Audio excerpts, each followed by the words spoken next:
My name's Jude Marlowe, and for 12 years I paid my in-laws' mortgage. Not half. Not helping out. The whole thing. Plus, little extras whenever a temporary emergency popped up. Meanwhile, my wife Tara's siblings lived like influencers. Yachts, Aspen, rooftop bars, designer bags.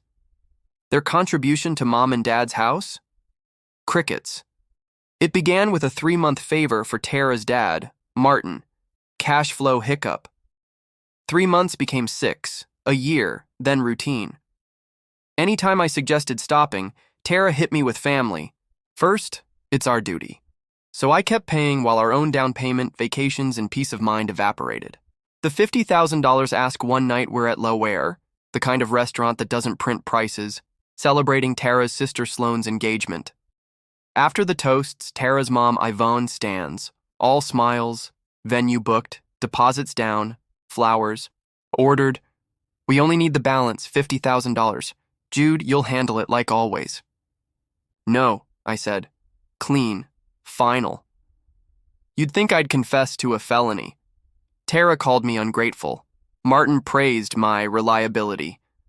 Sloane pouted about her special day. The check slid toward me like it always did. I set cash for my drink on it and walked out. Back home, I opened my banking app and canceled the automatic mortgage transfer. 12 years of bleeding stopped with a blue button. Counting the cost. My co-worker, Aisha, an accountant with a spine of steel, helped me reconstruct the damage. Mortgage, add-ons, emergencies, store cards I hadn't realized I was covering. Total, $380,000 over 12 years. It got worse. 8 years earlier, my in-laws opened a home equity line using my reliable household support as proof of creditworthiness. I wasn't a borrower, but my generosity became their collateral. Balance due, $89,000. If my support ended, the rate spiked and the bank could call the note. I hired a bulldog attorney, Elena Dwart. She sent the bank a letter clarifying my payments were gifts, not obligations, served my in-laws a cease and desist, and documented the whole timeline. A house with my name on it. For the first time in a decade, my paycheck was mine. I found a small place on Cedar Row, 2 bedrooms, creaky floors, a stubborn little yard. My credit, built on years of paying someone else's mortgage, was pristine. Offer accepted. Keys in hand. My house. Friends brought pizza and a pothos plant. Even Jude can't kill. Tara kept texting. You owe us. Don't embarrass the family. Bryce's parents paid their half. I answered once. I bought a house. With my money. Then I stopped answering. The rehearsal dinner detour Sloane's rehearsal dinner invite arrived. Addressed to guest of Tara Marlowe. Fine. I went for one conversation. I asked Sloane's fiancé, Bryce, for 5 minutes. In the hallway, I handed him a thin folder, my bank records, dates that matched Sloane's girls' trips, and the equity line terms that soared without my payments. There's also a prenup clause, he said faintly, making me responsible for family debts.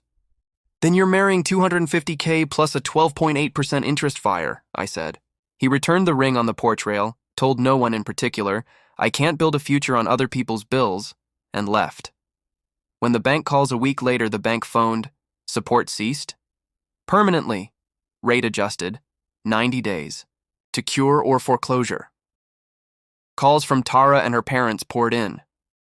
I didn't engage. There's a difference between helping and being harvested. Then came the moving truck. Allied van lines. Court order. Out went the leather sectional, the custom, dining set, the monstrous TV.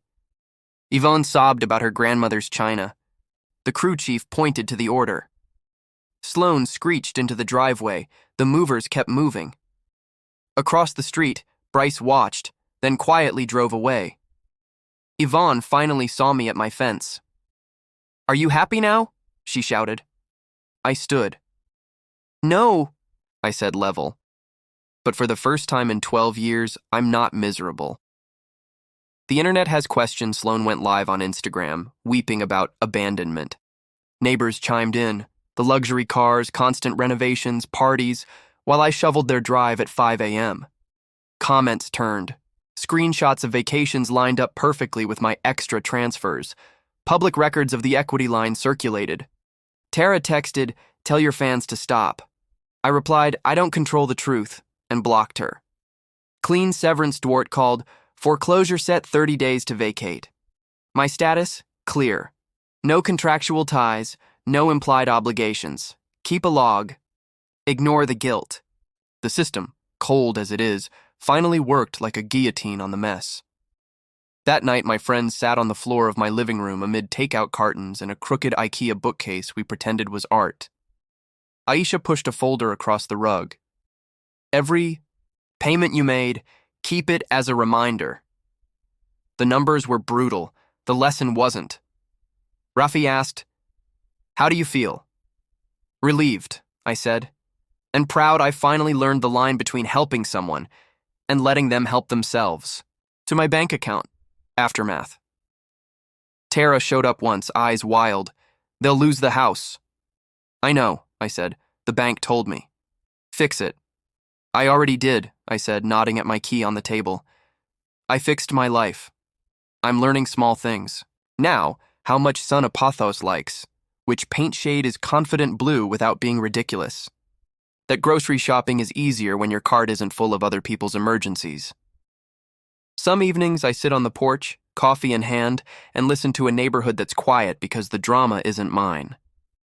I used to think love meant forever payments and silence. Now I know love means boundaries, and sometimes the most loving thing you can do is say no. Down on Cedar Row, the deed says Jude Marlowe. One name. That's enough.